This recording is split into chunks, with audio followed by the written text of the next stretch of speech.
UP का bulldozer model तो दिल्ली से लेकर राजस्थान तक देखने को मिला।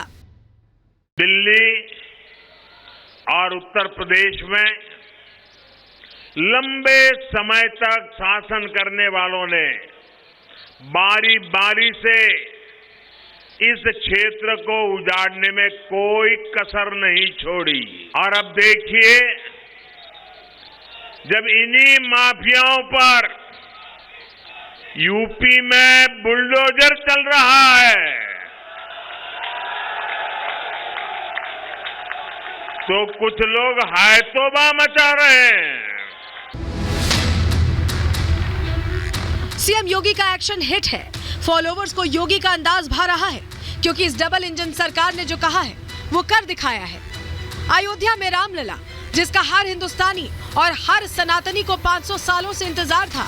रामलला जब अयोध्या विराजे तो एक्स पर बादशाह बन चुके उत्तर प्रदेश के मुख्यमंत्री योगी को दुनिया भर में सराहना मिली।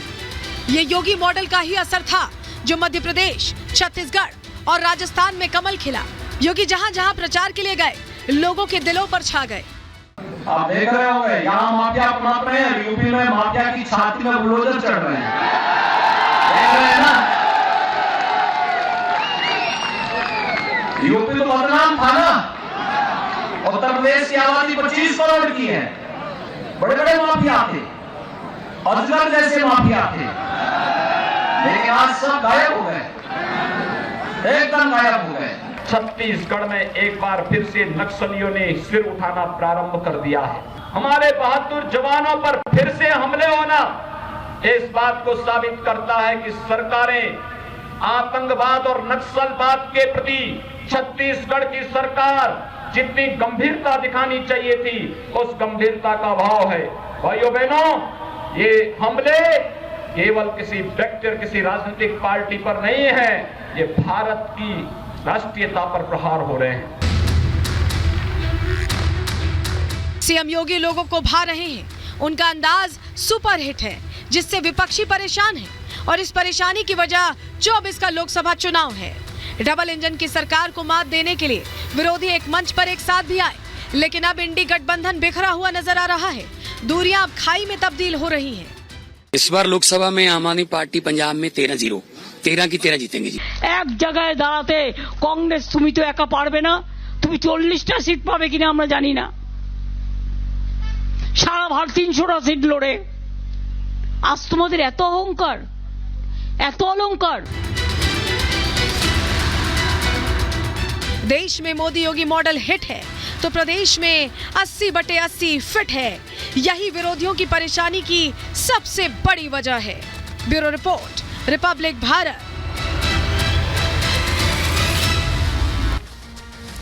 तो उत्तर प्रदेश के मुख्यमंत्री योगी आदित्यनाथ का ये प्रभावशाली नेतृत्व भी कहेंगे कि जिसका असर अब सोशल मीडिया प्लेटफॉर्म पर भी देखने को मिल रहा है। लेकिन दो और नेता हैं जो योगी आदित्यनाथ से बहुत आगे हैं, जरा उनसे भी आपका तारुफ करा देते हैं, उनसे आपको मिला देते हैं। चलिए, उनकी जानकारी आपके सामने रख रहे हैं। प्रधानमंत्री सबसे पॉपुलर है, उनकी जानकारी हम आपके सामने रख रहे हैं। देखिए, 95.1 जो उनके फॉलोवर्स हैं, उसकी संख्या बहुत ज्यादा है, 95.1 मिलियन फॉलोवर्स हैं। अमित शाह की बात कर लें तो 34.4 मिलियन गृह मंत्री के फॉलोवर्स हैं। और उसके बाद उत्तर प्रदेश के मुख्यमंत्री योगी आदित्यनाथ आते हैं। ये कॉम्बिनेशन वैसे सुपर हिट है अगर हम कहें, मोदी और योगी का, जो इफेक्टिव भी नजर आ रहा है। लेकिन योगी का अगला मिशन अब क्या है, ये तो हमने आपको बता दिया कि फॉलोवर्स उनके कितनी तेजी से बढ़ रहे हैं, कितने वो तेजी से लोगों के दिलों में जा रहे हैं, या उनकी फैन फॉलोइंग बढ़ रही है। लेकिन ये जो फॉलोवर्स हैं, क्या ये अब तब्दील होने वाले हैं नंबर्स में? जी हाँ, उन नंबर्स का हम यहाँ जिक्र कर रहे हैं जो चुनावों के लिए सबसे अहम, सबसे जरूरी हैं। और ऐसा लग रहा है कि ये वो नंबर्स अचीव करने की तैयारी है, क्योंकि पसंद अगर किए जा रहे हैं तो वो जरूर वोटों में भी तब्दील होता दिखाई देगा।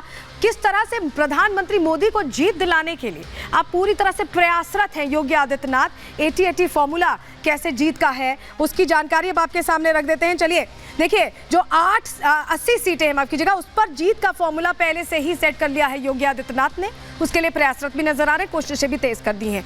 किस तरह से की है आपको बताएं कि मोदी और योगी की जो जोड़ी है उसे बहुत पसंद किया जाता है। जल्दी से प्लेट बदलेंगे, ग्राफिक्स की प्लेट बदलेंगे जल्दी से। मोदी और योगी की जो जोड़ी है वो क्लीन स्वीप करेगी, इसकी तैयारी है।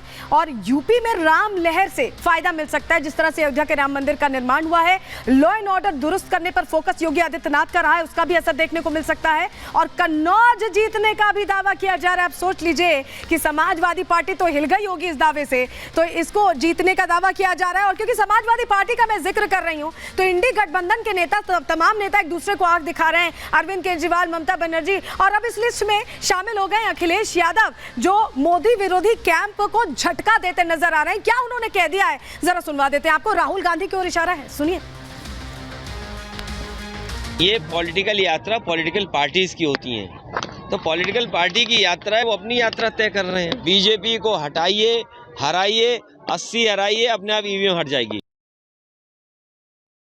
तो सोशल मीडिया एक बहुत बड़ा प्लेटफॉर्म है जिसका इस्तेमाल अलग अलग चीज़ों के लिए किया जा सकता है। देख सकते हैं आप कैसे पॉजिटिव इस्तेमाल किया गया है योगी आदित्यनाथ की तरफ से, लेकिन कुछ लोग इसका इस्तेमाल अलग तरीके से भी करते हैं। चलिए आपको जल्दी से बता देते हैं। एक तरफ योगी आदित्यनाथ का हम जिक्र कर रहे थे, लेकिन दूसरी तरफ पूनम पांडे भी हैं, जो पहले तो खुद को मार रही थी, खुद मर गई थी, ऐसा उन्होंने शेयर किया, और उसके 24 घंटे बाद ही वो प्रकट हो जाती हैं, जिंदा हो जाती हैं और बाकायदा अपनी बात रखती हैं। फिल्मी जगत की ये जो पूरी कहानी है वो पब्लिसिटी स्टंट से ज्यादा और कुछ नहीं लगती। इसके लिए और कोई शब्द समझ नहीं आ रहा, क्योंकि आए दिन ये एक्टर्स फिल्मों के प्रमोशन के लिए इस तरह के हथकंडे अपनाते रहते हैं जिससे वो सोशल मीडिया पर ट्रेंड कर सकें, और ऐसा ही पूनम पांडे के साथ होता नजर आ रहा। रिपोर्ट देखिए।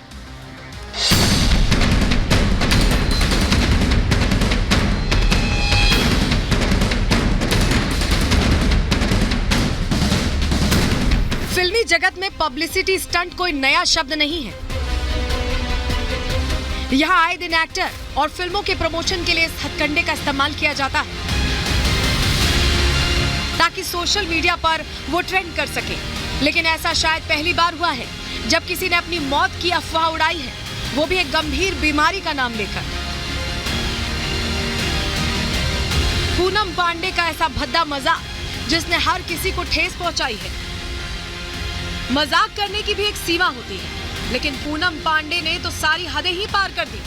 मजाक भी ऐसा कि उनके करीबी से लेकर उनके फैंस तक इसे पचा नहीं पा रहे हैं। कैंसर जैसी घातक और जानलेवा बीमारी के लिए कोई ऐसे जागरूकता फैलाने जैसा भद्दा मजाक कैसे कर सकता है? क्योंकि कैंसर वो बीमारी है जिसका नाम सुनकर लोगों की सांसें ऊपर नीचे होने लगती हैं। मरीज ही नहीं, पूरा घर टूट जाता है। ऐसा रोग जिससे लड़ते लड़ते लोग काल के गाल में समा जाते हैं।